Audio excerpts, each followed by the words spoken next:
Hey, what's up? Welcome to DGen That's degenerative education, meaning none of this is financial advice. Just me having fun looking at charts.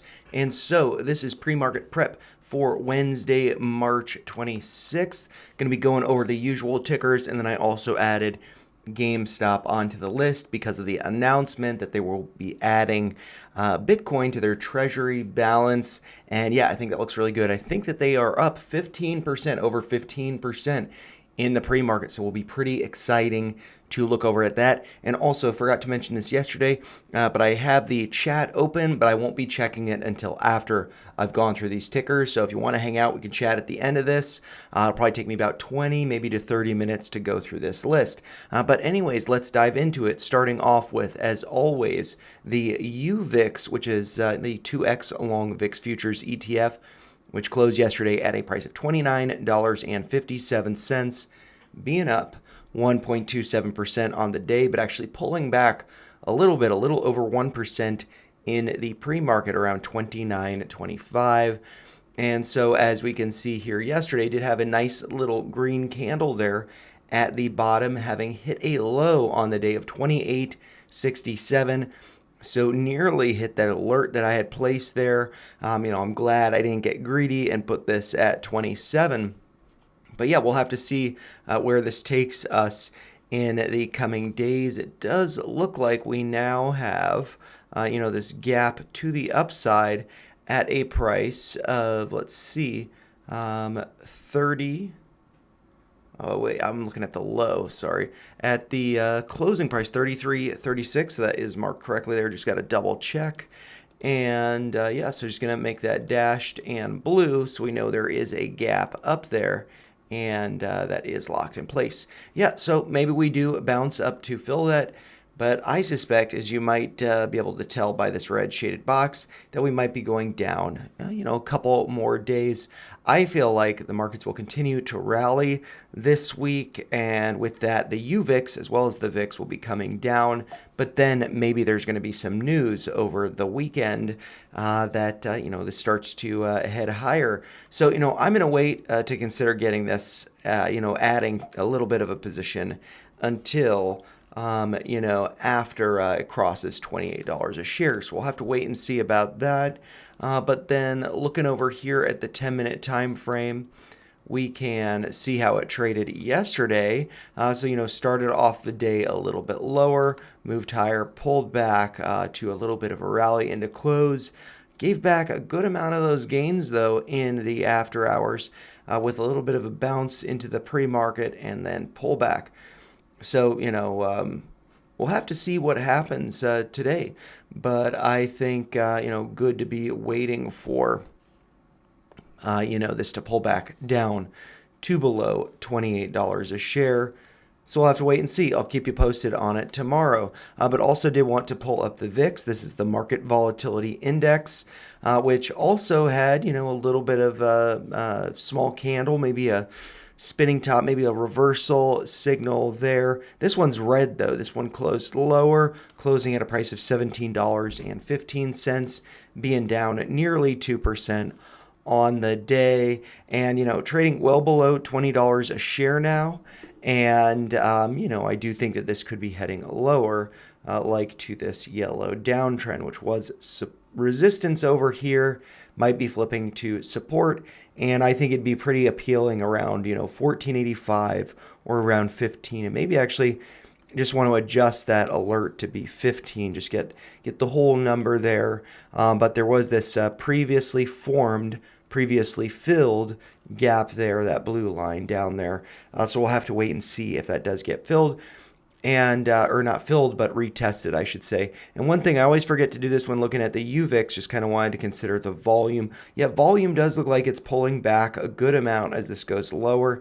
So that could be suggesting that a bottom is in, but it may still have a few more days to the downside. No volume over here for the VIX, but we can see that MACD does look fairly negative on both the VIX and UVIX, and we have progressively seen it getting more negative each day if we do look at those numbers. And so, yeah, once that starts to get less negative, then maybe, we're starting to put in a bottom. But yeah, we'll have to wait and see on that. And so while these two are pulling back, the SPY is of course going higher. And so this is the S&P 500 tracking ETF. Which closed yesterday at a price of $575.46, being up about 0.25%, so a little bit smaller of a move than we saw on Monday, which was up 1.79% on the day. And yeah, we were seeing a little bit of a pullback in the pre-market, but still above 575. But just looking at the chart here, we do have this gap to the downside there. The closing price last Friday on the 21st was $563.98 marked there. And so, yeah, maybe we'll be getting a pullback to fill that gap, as it does look like we are or have been moving higher with decreasing volume. So that's a little bit discouraging, especially with putting in this like spinning top or doji really at the top there. Although the wick to the downside is bigger than the wick to the upside. So that does suggest that buyers are stepping in to push this up, hold that up. But again, volume is lower, and it does look like there's a little bit of a reversal signal there. But the close, 575.46, was higher than the high from yesterday, which was than 2 days ago on Monday, which was 575.15. So I think it's good to be closing. Let's see, about 31 cents exactly above that level. So that is nice. But yeah, I would not be surprised if we do get a retracement to around 564. So to keep that in mind, we also do have a lot of wicks over here, some consolidation. So that would definitely be acting as support. And if I do throw up a Fibonacci retracement here, got the 618 up there, that would correspond with that light blue line, over here, the double top. But we've already kind of, retested that level. Move up, test that, and then go higher. So I actually don't think it'd be coming down to the 618 if we do get a retracement. It might, though, come back to, I feel like, the 50%. Let's see, that is right around that gap fill, which would be at like 562, or maybe we come to the 382, which is around 566. So we'll have to keep those levels in mind, but I'm just going to actually delete that Fibonacci retracement because I don't think we need to be seeing that clutter on there. But yeah, if we do see something like this, I wouldn't be too worried about it because I think it would end up, going higher. So don't be panicking, be chill. But anyways, let's flip over to the 10-minute time frame real quick just to see how this traded yesterday during market hours. And so it looks like the pre-market opened up down here, moved up higher into the open before a little bit of a pullback bounce, and then fade the rest of the day with some volatility in there. And then, a pump into the close, held those gains in the after hours, but then we got a gap down, it looks like, into the pre-market with a little bit of a bounce, still lower, as we can see here, with the red up there in the pre-market relative to that close, but still, again, above 575. So I don't think it's looking too bad. And before I do flip over to the SPX real quick, just to do a little bit of a comparison there, we do see, that volume has been pulling back as this has been going higher. I did mention that. The MACD is, red here. It did flip green, so that does make me think that we will see this continue higher, but maybe we see a little bit of a cool off before we do see that continuation. And actually, thinking about this being at like 364, maybe 366, I think that was the, let's see, I can't bring it back. So I'm just going to leave it like that. But I was thinking, I think the 382 was around this level, around 565, 566, and that does correspond with the tops there. So do, not panic if we do get a pullback there. And let's see. Let's look over at the SPX. So this is the S&P 500 index, which closed yesterday at a price of $5,776.65, being up about 0.16% on the day. And again, putting in, a little bit of a doji up there. No volume here to compare with that. But that does make me think we could be getting a little bit of a pullback. And so this line here around $5,667 corresponds with, effectively the double top over here. So maybe we could be pulling back to that, retest that as support before going higher, which I do ultimately think we will be doing, but maybe that's not until next week, and maybe there's some news over the weekend, so good to be cautious of that. But we still do have 3 more trading days this week, which is pretty remarkable because so far, if we do, let's see, just remove the drawings for a second, switch over to the weekly time frame. So far in the week, we've gone up 1.92% with just 2 trading days. So that's pretty remarkable. And looking at this on the weekly time frame, a very nice hammer candle that put an end to 4 red weeks. Ending the week with that hammer candle, followed by a week with a spinning top, then a gap up. I think that this is looking like it is going to continue higher. But it's good to be prepared for if there is a little bit of a pullback between now and that continuation. And so I think that, don't be surprised. Maybe we just pull back to like 5,770, right around, or maybe it'd be like 85. I don't know, 70, 80. I don't know. Just don't be too concerned if there is a little bit of a pullback. But anyways, with that being said, let's move over to Bitcoin, currently trading at 87,700 and some change. And testing 88,000. Looks like the highest that we've hit was a couple days ago on the 24th. That was 88,800, right around there, putting in lower highs here following that.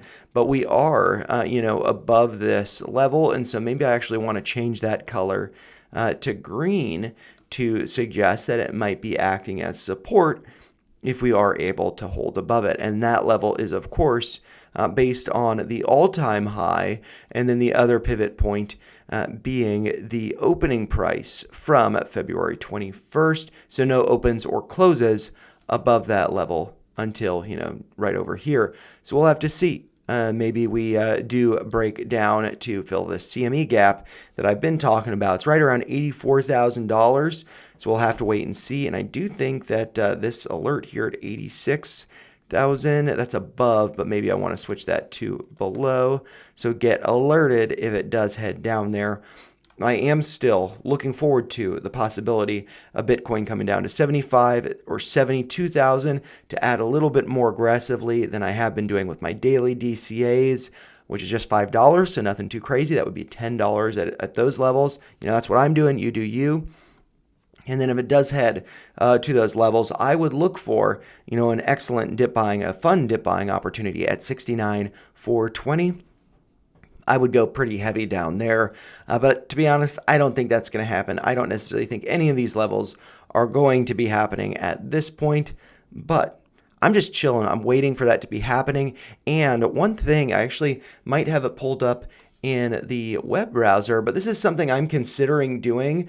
I get paid this Friday, taking care of some bills, and then I'm thinking about opening an account with Gemini because I'm very curious to try Arch Public, which is an algorithm that trades Bitcoin. If it goes up, it trims. If it goes down, it sells. Wait, no, the other way. Yeah, so if it goes up, it trims. If it comes down, it buys. And so I'm very curious to try that because, I want to be partaking more in crypto. I do have a lot of alts and memes and stuff like that.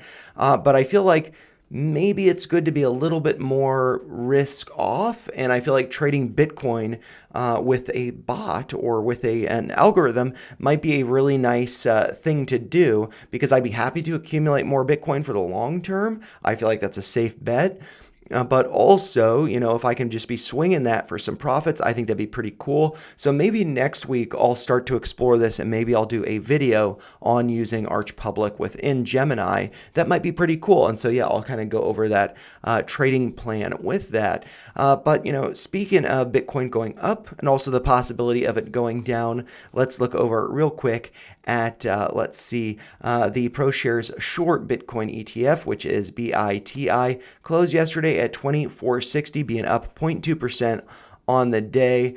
And I had kind of marked this level here at 24.45 or really 24.50, just thinking about that. Did pierce that level, that 50% retracement. I'm wondering if Bitcoin's going to go a little bit higher and this go a little bit lower. I do have an alert at 23.69, approximately corresponding with this 618 down here. So yeah, we'll have to. And I think that that also corresponded with the moving average there, which is the 50-day moving average is at 23.84, so 23.69 being kind of right in the middle there. But I don't necessarily plan on shorting Bitcoin. I just think this is an interesting one to be keeping an eye on. And another one that I am now doing in these pre-market preps is Ethereum, which is still trading above $2,000 at 2,062, 63 right now. Did bounce from this yellow uptrend.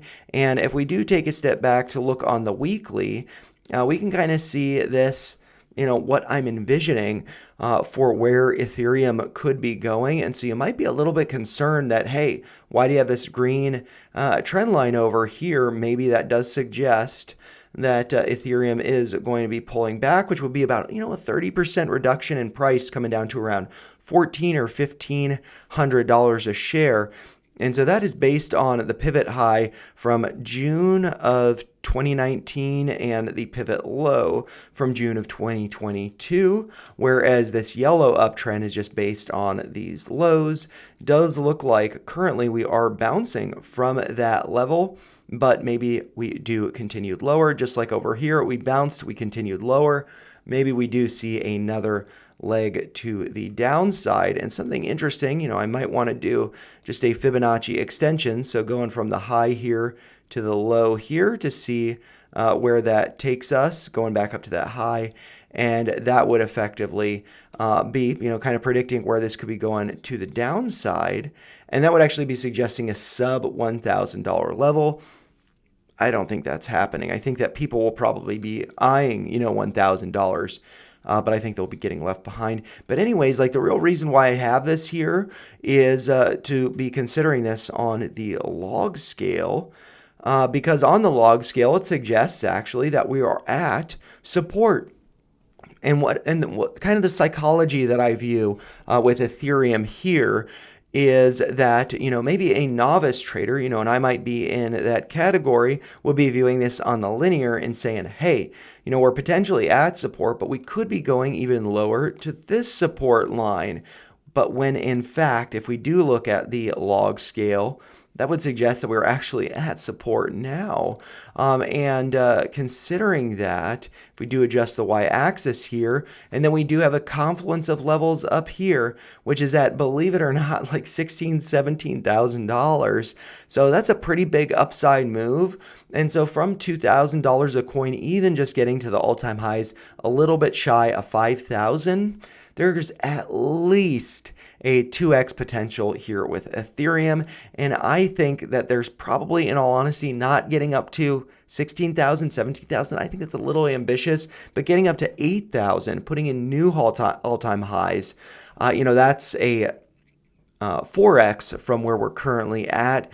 And let's see, from here, getting up to that pivot point there, that's a, not pivot point, but that confluence of levels, that's a, over 700% move to the upside. So I just think that there's a lot of great potential for Ethereum. I think this is a good one to be trading or accumulating right now for the potential of what is to come, whether that's later this year, I suspect between May and the end of the year, but maybe things are a little bit different because now we do have a Bitcoin president. And so, things are definitely different in that sense. But anyway, switching back over to the linear scale and the daily, let's take a quick look over at uranium. So this is URA, ticker symbol URA, the global ex-uranium ETF, which closed yesterday at a price of $24.87, being down 2%. So getting rejected from that yellow downtrend, which I have been talking about for some time. And that downtrend is, of course, based on this parallel here with the double top here, effectively nearly getting up to that top there, and then just being the pivot low here, acted as support over here, then kind of broke down, flipped it to resistance, and now we're seeing that But with this move to the upside and kind of this consolidation, we can do a Fibonacci extension to see where this could be going to the upside. And so let's see, let's say it just comes back to, let's say right around where that 21-day moving average is, around 24.46. Let's see, that would suggest, a move to around 27.45, corresponding approximately with that 200-day moving average at 27.73. So I think that looks like a pretty nice move. And if we do take a measurement from current price following this pullback, that represents about a 10% move to the upside. And if we do get up to fill the gap here to get back up to the top of that parallel channel, that's a more than 20% move to the upside. So I think uranium is looking really good. But, for me personally, I am not trading URA. I do have a small position in Oklo, which has pulled back following their earnings report. And really, I just think that this is a dip buying opportunity for them, as I did cover in a clip that I released yesterday from the pre-market prep. Generally, I think uranium, nuclear, good for the future, diversify our energy security and our energy infrastructure. And so I just think that this is going to be kind of stair-stepping higher. It's like take the stairs up, elevator down. And so right now we're taking the stairs up. So, I'm feeling good about Ethereum, although before I do switch over to GameStop, we do have the MACD being red here, flipped green, so looking good. But, a couple days ago, so on Monday, the histogram here, right here at the bottom where the cursor is, was 0.3. Yesterday it was 0.28, so it is coming back a little bit. So maybe that does suggest we will be seeing a more notable pullback, but I feel like 24.50 probably going to be acting as support, and that would still be following higher lows. And I should also note the low from yesterday was 24.58. But yeah, now let's switch over to the fun one, checking out GameStop here. So, I have to say, somebody did post, where do you see GameStop going in today, on Wednesday following their earnings report? And I said 24. I think I got one like from a troll, or sorry, not a troll, a bot, an attractive woman, so probably a bot. And, and really that was just based on, the high. So I was kind of playing around, but that's just based on the 21-day moving average here at 23.92. Also, because I saw this gap here and, I don't want to get ahead of myself. If everybody's really excited, don't want to get ahead of myself. But, of course, I was wrong. We did close at a price of 25.40, being down about 1%, less than 1% on the day, putting in a hammer candle up here, but also, getting in, and I should say not but also, and also getting rejected from the 50-day moving average at 25.66. Putting a hammer candle up there, but still being above that 200-day moving average. And of course, I was wrong about that pullback, being cautious. Although there are a lot of bullish signs, I just wanted to be cautious. If we do flip over to the 10-minute time frame, we can see that GameStop is up a lot. And at 28.82, hit a high so far during pre-market of 29.92. And so in all honesty, I wouldn't be surprised if we do see a little bit of a pullback once the market opens. It's just like retail is probably piling in during the after hours, but maybe, it's bigger positions as well. I'm not really sure. No idea. But we do see, the big, pullback, the big sell here, and then, not the big sell, big spike in volume here, and then shortly following that, pretty big red candle. And so, we'll have to see where this does find support before I suspect continuing to go higher. And so if this is trading, let's see, I'm just going to switch this over to the daily so we can see about where it's trading at. It's trading right, above where the cursor is. It's tough to find where it's at. It's trading right here right now, right around here. And so where could I see? So it's trading right around this level, this high in the pre-market. So let's see, where could this be pulling back to? So let's just consider the possibility that this pulls back a little bit. I think right around here, 27. Maybe 26.90. You got to have fun with the 69s. Maybe that would be a nice dip buy level if one wanted to add, even following this upside move. And we could also take, just kind of an approximate Fibonacci retracement from this low up to that high, the level over here, to kind of see where maybe this could be pulling back to. And so I would think that's like the 236 around 27. So, exactly basically what I was talking about. That's a 27.16, of course, being approximate there. But yeah, the 236 at around $27. And so I'm just going to remove these other levels so we don't have clutter there. And yeah, I just need to be done with that. And so what I would look for once the market opens, I think that this is probably going to go higher. I think that we're probably going to be, back into squeeze territory. So pretty exciting. But what I could see happening is, I effectively already talked about this, but, it's like open. Well, actually, maybe I want to switch this because this is on the daily. Maybe I want to switch this back over to the 10-minute time frame and then adjust this axis. And dang it, no, I got to do hour time frame or something. Man. Yeah, no, I'm just going to do this on the daily because, yeah. So, but I'm going to do it. Oh, crap. I drew a little dot there. I can undo that dot. Well, there's a dot. I just got to delete it, I guess. So, yeah, looking at this, going to do it on the daily, so it's definitely going to be compressed. But like what I could see happening during the day today is we start up here, we then pull back to around 27, and then we go higher. And so that is kind of what I could see happening today during market hours. Although, I don't necessarily think we're going to go up to my alert here at 32. But yeah, I mean, that's something that I could see happening. Maybe this happens over the course of Wednesday, Thursday, Friday. But I think that a pullback to 27, and let's say, got to have fun with the numbers. 26.90, have fun with that.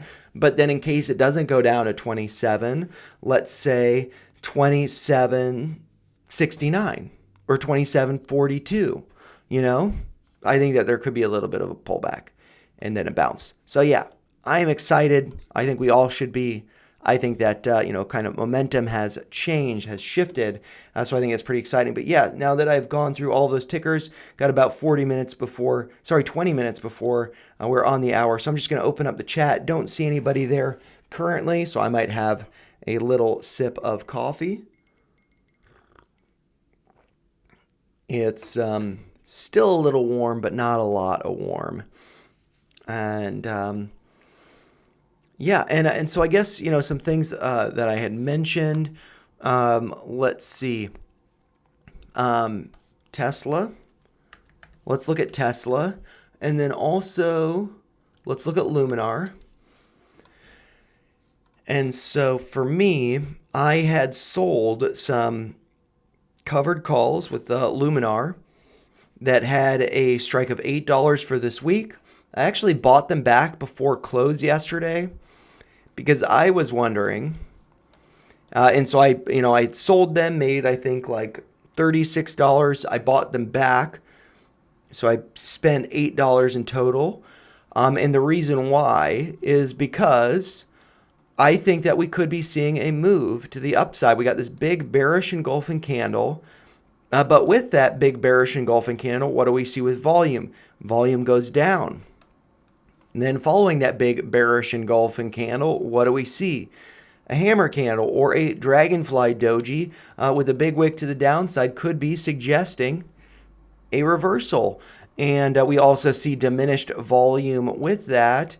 And so, it's just like there aren't a lot of sellers anymore. The sellers have all left the scene. Did test a low of 606, so nearly getting to $6 a share, which I have kind of talked about, that this could be pulling back. And so I adjusted my doodle to be this one, which I posted on X and was having a really nice conversation with somebody about this and how really it's just like this is just going to be, a lot of volatility because we closed above max pain, but market makers are going to want to suppress it below max pain, which let's take a look over, at, let's see, the Greeks here. And so for laser luminar, that is max pain for this week is 650. And so we're right around max pain now. But what I think is probably going to happen, because we closed above max pain last week, which I believe was 6 or 650, and we closed above 8. I think that there's probably going to be some more pressure for this to go higher. But then I think that that's probably going to be getting, market makers wanting late bulls to get on board. And then it ultimately starts to close closer to max pain, if not lower than max pain. And so I could potentially see this getting up to around $10 a share. And then at that point, I would then sell covered calls again. So just kind of swinging back and forth. Although with this being down in the pre-market by about 3 cents or 0.5%, maybe I'm wrong, and maybe I made $8 less by buying back those covered calls. But that's fine. I just kind of like the look of this inverse head and shoulders pattern. I like it. I'm attached to my drawing, and also that corresponds with this 100% Fibonacci extension. So going from the low over here to the high here, then down to this new all-time low at, let's see, $4.47.5. And so that puts this Fibonacci extension nearly at this high, which was 1040, I believe. This is at 994.5. And then also, late bulls see, hey, it's approaching 10. I'm going to go long because then it's going to skyrocket and fill this gap up here. But that what in fact happens is before the end of the week, it starts to pull back, getting back towards that max pain and, shaking out or faking out those late bulls, pulls back to around 6 before over the course of, let's see, months, I believe, this would be 1 month, effectively a month and a half. So by mid-May, then it starts to move higher, get back to that neckline, then maybe we see a bull flag formation, and then we see a gap fill here towards the end of May. I think it'll probably take longer than that, to be honest. These kind of moves always take longer. Shake out the weak hands and, get the late bulls on board. So if we do see a volatile move either back up to around 8 or maybe approaching 10, I think that is not going to hold. And I think that we will see this inverse head and shoulders pattern play out.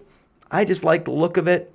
And one thing that does stand out to me about this inverse head and shoulders pattern is, we've seen, an increase in volume here and then an increase in more volume over here. So when we start to get over to here, if we are to form an inverse head and shoulders pattern, what we will want to see is the volume over here be even higher than this, a progression of increasing volume, suggesting that buyers are back in going long and that we could be seeing a breakout to fill this gap around 1470. So I'm not seeing that or expecting that just yet. And so that is why I am having fun playing around with my shares, swinging covered calls.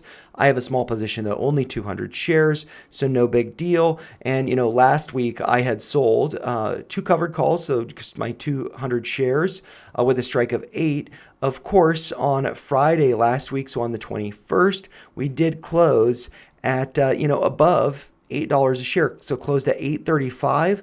I rolled my covered calls into this week, so that was fun. I don't typically do that, and so that's just a nice way of exercising my skills that I've been learning, gaining with options. So pretty fun there. And one thing I might want to do is just switch over to the weekly to see, we got this big green candle here last week. And we're so far seeing a reversal, but this is just based on 2 days. So what I could see is, it getting back up to here. I got this alert here at 969. Maybe we get up to there, but then still pull back, close the week lower. But if we do go up to 10, that max pain could get bumped up to 7. And then we pull back, and we do have what looks like the 21-week moving average at 724. So maybe that's something to keep in mind there. But yeah, just going to switch back over to the daily. And yeah, I like this kind of like the psychology around this still going up higher by the end of this week, but then being a fake out. Maybe, that doesn't take place until next week. And so maybe I could have made $8 more, but I will still be just swinging covered calls on the bullish side, selling those into weakness or into resistance rather than, just selling them at the lows here. But yeah, we'll see. I'm just having fun with those as usual. And then, let's look over at Tesla. So this one's pulling back a little bit in the pre-market, currently around $284 a share, closed at 288, being up 3.5% yesterday. And this is something I was looking at when I was at work. I'll maybe just pull this up from X, and let's see, from my, where do I want to pull this up? So let's see. I think this was from, I've been trashing Disney a lot lately. Tesla, let's see here. Okay, so there's that. Oh, yeah, so this is from Bronx Viking. Tesla calls today got me feeling like, never going to give you up. And, and so this was when I was at work. That's why I got this little like dinky screenshot here. But so I just posted, doesn't seem like a lot of, net call premium here in the green going up on Tuesday relative to yesterday. So Mondays, because I posted this yesterday, $220 million in net call premium, but another $61 million, as you can see there, in net call premium is a lot of money. So early morning profit takers, so where we see the net call premium pull back here, being a little bit negative at the start of the day, makes sense, followed by the dippers, following that little dip that we saw here in the stock price, makes sense, who recognize that the bullish moves will continue. It makes sense. I've said makes sense so many times here. Excited to see where Tesla and TSLL, so this is 2x leverage long Tesla, take us this week. Just don't tell Timmy, referring to Tim Walls, because it'll kill his boost. And so, that guy's an idiot. I'm sorry. Doesn't matter, political party, whatever. He just really doesn't understand not only market psychology, I wouldn't expect that because he's a politician, but also doesn't understand retirement fans, pension plans. They, are paying into Tesla. So you want to be rooting for this to go higher if you're a politician, because it's an American company that employs tons of Americans, produces great products.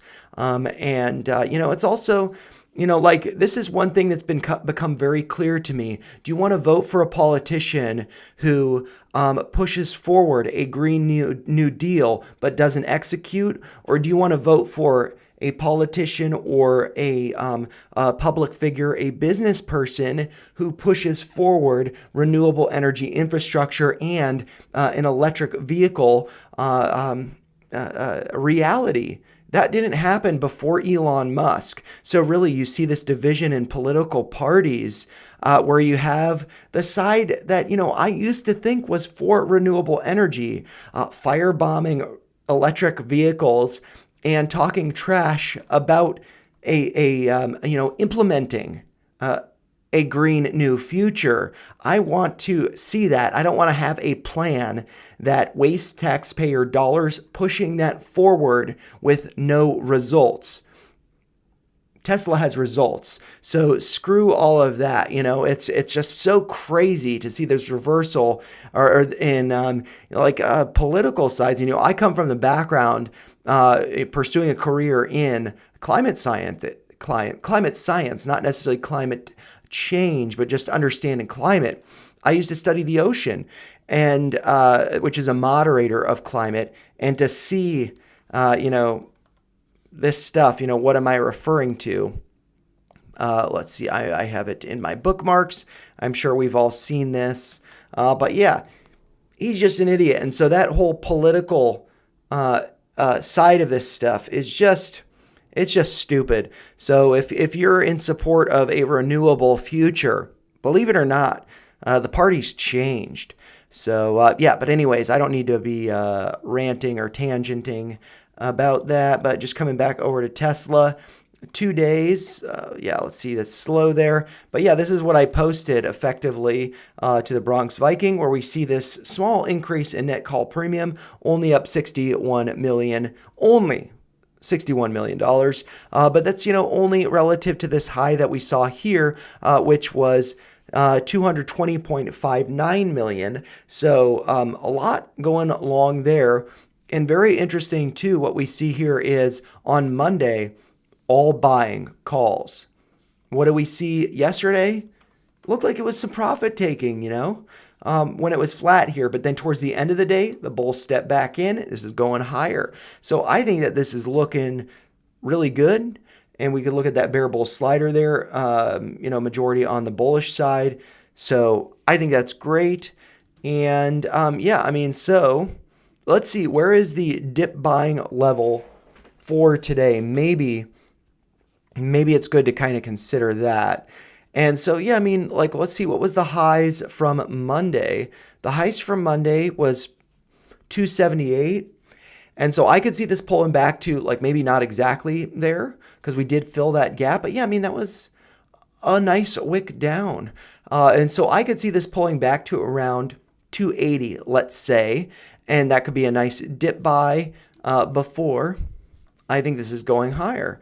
And so I would say something like that, maybe getting up to that 200-day moving average, which is around 325, 338. I do have this alert here at 325.10, which corresponds with the low from February 11th. So I think that looks good. I think this is going higher. I am liking it, but I also don't want to be necessarily chasing. And so I could see, I pull back too. Maybe I want to put an alert here. Why do I have an alert here at 240? Maybe I want to adjust that to below 270. Is that what I was saying? No, 280. 280. And so I'll have that alert go off. And then I think, I'm kind of rotating out of charge point very, very slowly and into Tesla, and also TSLL just for kind of a swing trade. And so let's see where that could be pulling back to. Just kind of like the same idea with Tesla, kind of pulling back to the lows over here. That would be around $11 or 11, let's say 11.11. The high from Monday, 2 days ago, was 11.11. Yeah, so I like that.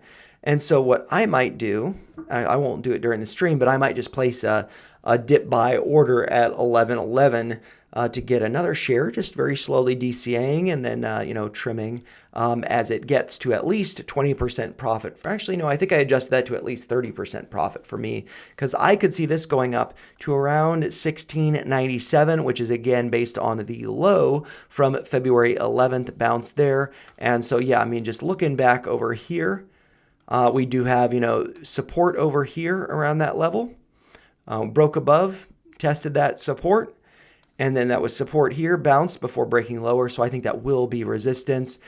And got that alert there, so I'm not going to draw a line up there. That also corresponds over here with TSLL with the 200-day moving average at around, 1568. Do have the 50-day moving average at 1805. So 1697 being right in the middle there, as you can see. And then with Tesla, 50-day moving average for this one will be getting up to around $330.86. So feeling pretty excited about that. But with about 3 minutes left before the hour, I'm going to wind this stream down so we can get moving along to our daily routines. I'm going to watch Gareth Soloway's game plan. to get ready for the day. But with that being said, as always, those are just my thoughts. If you found them helpful, make sure you like the video, share your thoughts in the comments down below, and make sure you subscribe to the channel for more videos like this and daily pre-market preps.